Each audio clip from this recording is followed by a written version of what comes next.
പത്മാസ് ടച്ചിന്റെ മറ്റൊരു എപ്പിസോഡിലേക്ക് എൻ്റെ പ്രിയപ്പെട്ട എല്ലാ സുഹൃത്തുക്കൾക്കും ഒരിക്കൽ കൂടി സ്വാഗതം. നമ്മൾ കഴിഞ്ഞ 2 എപ്പിസോഡിലായിട്ട് പറഞ്ഞത് സംഘർഷം എന്താണെന്നും അതിനെ എങ്ങനെ ലഘൂകരിച്ച് നമുക്ക് മുന്നോട്ട് ജീവിച്ചു പോകാം എന്നൊക്കെയാണ്. പക്ഷെ ഓൾറെഡി നമ്മൾ സംഘർഷത്തിന് വിധേയരായി കഴിയുകയാണെങ്കിൽ സംഘർഷം പല രീതിയിൽ വരുമേ. കാരണം നമ്മുടെ കുറ്റം കൊണ്ടല്ലാതെ ഒരുപാട് തരത്തിലുള്ള സംഘർഷങ്ങൾ നമ്മളിൽ വന്ന് ഭവിക്കാം. അങ്ങനെ ഓൾറെഡി നമ്മൾ സംഘർഷങ്ങൾക്ക് വിധേയരാണെങ്കിൽ അതിനെ എങ്ങനെ കൈകാര്യം ചെയ്യണം എന്നുള്ളതും നമ്മൾ അറിഞ്ഞിരിക്കേണ്ട കാര്യങ്ങളാണ്. അതിൽ ആദ്യം നമ്മൾ ചെയ്യേണ്ടത് എല്ലാ സംഘർഷങ്ങളെയും ഉള്ളിലേക്ക് എടുക്കാൻ പാടില്ല. വിട്ടുകളയുക എന്ന് പറയുന്ന ആ ഒരു സ്വഭാവം നമ്മുടെ വ്യക്തിത്വത്തിന്റെ ഭാഗമാണ്. എല്ലാ കാര്യങ്ങളും ചെറിയൊരു ഞൊണല് വന്നാൽ പോലും അതിനെ കുത്തി എടുത്താൽ അത് വലിയൊരു വ്രണമാകാനുള്ള സാധ്യതയുണ്ട്. അതേപോലെ ചെറിയ സംഭവങ്ങൾ നമ്മുടെ ജീവിതത്തിൽ വരുമ്പോൾ അത് അർഹിക്കുന്ന അവഗണനയോടുകൂടി അല്ലെങ്കിൽ അർഹിക്കുന്ന നിസ്സാരതയോടുകൂടി അതിനെ വിട്ടുകളയാനായിട്ട് നമ്മൾ ശീലിക്കണം. അതാണ് ഒന്ന്. രണ്ടാമത് നമ്മൾ ചെയ്യേണ്ടത്, ചില കാര്യങ്ങൾ നമ്മൾക്ക് വിട്ടുകളയാൻ പറ്റുന്നില്ല എങ്കിൽ നമ്മൾ തീർച്ചയായിട്ടും അത് പറഞ്ഞു തീർക്കണം.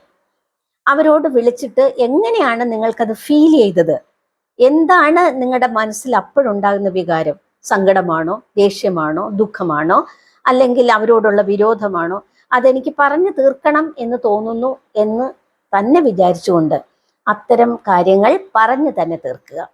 ടോക്കിംഗ് ഔട്ട് എന്നാണ് നമ്മൾ അതിന് പറയുന്നത്. ഇനി നമ്മൾ ചെയ്യേണ്ടത്, ചില സംഘർഷങ്ങളെ നമുക്ക് ആ വരുന്ന വഴി അറിയാമെങ്കിൽ ആ വരാതെ ഇരിക്കാൻ നമുക്ക് നോക്കുന്നതിനോടൊപ്പം തന്നെ നമുക്ക് വേണമെങ്കിൽ ഒഴിഞ്ഞു മാറിപ്പോകാം. ഒരു ഉദാഹരണത്തിന്, വഴി കൂടെ നമ്മൾ നടന്നു പോകുമ്പോൾ നമുക്ക് ഇഷ്ടമില്ലാത്ത ഒരാൾ ഓപ്പോസിറ്റ് ആയിട്ട് വരികയാണെങ്കിൽ നമ്മൾ റോഡ് ക്രോസ് ചെയ്ത് പോയാൽ അയാളെ അങ്ങോട്ട് ഒഴിവാക്കാമല്ലോ. കണ്ട് വർത്തമാനം പറഞ്ഞ് ബഹളം വെച്ച് അത്രയും സംഘർഷങ്ങൾ നമ്മൾക്ക് വരാതെ നമുക്ക് പ്രിവെന്റ് ചെയ്യാം. അപ്പൊ ചില കാര്യങ്ങൾ നമ്മൾക്ക് വരുന്ന സംഘർഷങ്ങളെ മുൻകൂട്ടി അറിയാൻ സാധിച്ചാൽ അതിനെയാണ് നമ്മൾ മോണിറ്ററിങ് എന്ന് പറയുന്നത്. അങ്ങനെ നമുക്ക് ചെയ്യാം. പിന്നെ നിങ്ങൾ ട്രെയിനൊക്കെ ഈ ഓടിക്കഴിയുമ്പോഴുണ്ടല്ലോ, ട്രെയിനൊക്കെ വന്ന് ഒരു മാർഷലിംഗ് യാർഡിലേക്ക് കയറും. അപ്പൊ അവിടെ നട്ടും ബോൾട്ടും ഒന്ന് നിൽക്കുക, എന്തെങ്കിലും കുഴപ്പമുണ്ടോ എന്ന് കേടുപാടുകൾ തീർക്കുക, ഗ്രീസ് പുരട്ടുക, അത് വീണ്ടും സഞ്ചാര യോഗ്യമാക്കുന്ന ഒരു പ്രോസസ്സുണ്ട്. ഇത് എല്ലാ വെഹിക്കിളിനും, എല്ലാ ബസ്സുകൾ, കാറുകൾക്ക്, ട്രെയിനിനെല്ലാം ബാധകമാണ്. എന്തുകൊണ്ടാണ് നമ്മൾ മനുഷ്യർക്ക് അത് ബാധകമല്ലാത്തത്? ഓടിക്കൊണ്ടിരിക്കുന്ന മനുഷ്യരല്ലേ. അപ്പൊ നമ്മൾക്കും ഇതുപോലെ ഒരു മാർഷലിംഗ് ആവശ്യമാണ്. ഗ്രീസ് ഇടുക, നട്ടും ബോൾട്ടും ഒക്കെ ഒന്ന് ശരിയാക്കി എടുക്കുക, നമ്മുടെ കുഴപ്പങ്ങൾ എന്താണെന്ന് നമ്മളൊന്ന് തിരിച്ചറിയുക, നമ്മുടെ പല കാര്യങ്ങളും നമ്മളൊന്ന് സെറ്റാക്കുക. ഇതിനെ നമ്മൾ മാർഷലിംഗ് എന്ന് പറയും. സംഘർഷങ്ങൾ കുറച്ചു കൊണ്ടുവരാൻ ഇത്തരം മാർഷലിംഗ് നമ്മളെ സഹായിക്കും. മറ്റൊരു വളരെ പ്രധാനപ്പെട്ട ഒരു കാര്യം, നമ്മൾക്ക് കരയാം. കരയുന്നത് ഒരിക്കലും ഒരു ദൗർബല്യമായിട്ട് ആരും കരുതണ്ട. പുരുഷന്മാർക്കും കരയാം. കാരണം കരയുന്നത് വഴി നമ്മുടെ ഉള്ളിൽ തിങ്ങി നിൽക്കുന്ന പല സംഘർഷങ്ങൾക്കും ഒരു അയവ് വരും എന്നുള്ളതാണ്. നിങ്ങൾക്ക് ദേഷ്യം വരുന്നോ? ഭർത്താവിനോടാണെങ്കിലും, ഭാര്യയോടാണെങ്കിലും, മക്കളോടാണെങ്കിലും, സുഹൃത്തുക്കളോടാണെങ്കിലും ദേഷ്യം വരികയാണ് എങ്കിൽ ചില സമയത്തെങ്കിലും ആ ദേഷ്യപ്പെട്ട് തന്നെ നിങ്ങളുടെ സംഘർഷങ്ങൾ തീർക്കാനായിട്ട് നിങ്ങൾ ശ്രമിക്കണം. ദേഷ്യപ്പെടുന്നത് ഒരു കുറ്റമല്ല.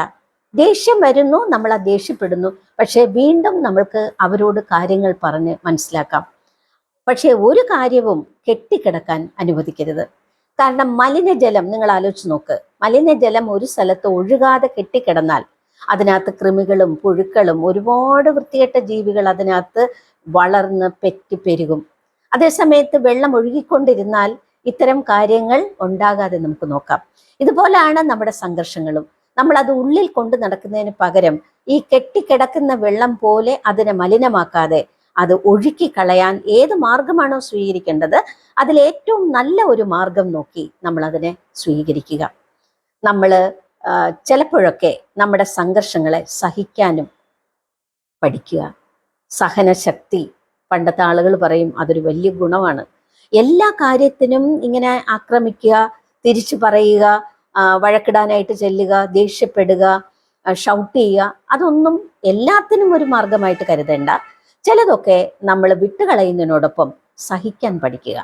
ഒരു വീടിന്റെ നന്മയ്ക്ക് വേണ്ടി, ഒരു തൊഴിൽശാലയുടെ നന്മയ്ക്ക് വേണ്ടി നമ്മൾ ഒരാള് അല്പം സഹിച്ചാൽ അത് മൊത്തത്തിലും ദീർഘകാലത്തേക്കും ഒരു നല്ല ഒരു ഇഫക്റ്റാണ് വരുത്തുന്നതെങ്കിൽ ചില കാര്യങ്ങളൊക്കെ നമ്മൾ സഹിക്കാൻ പഠിക്കണം. മറ്റുള്ളവർക്ക് വേണ്ടി ത്യാഗം ചെയ്യുക.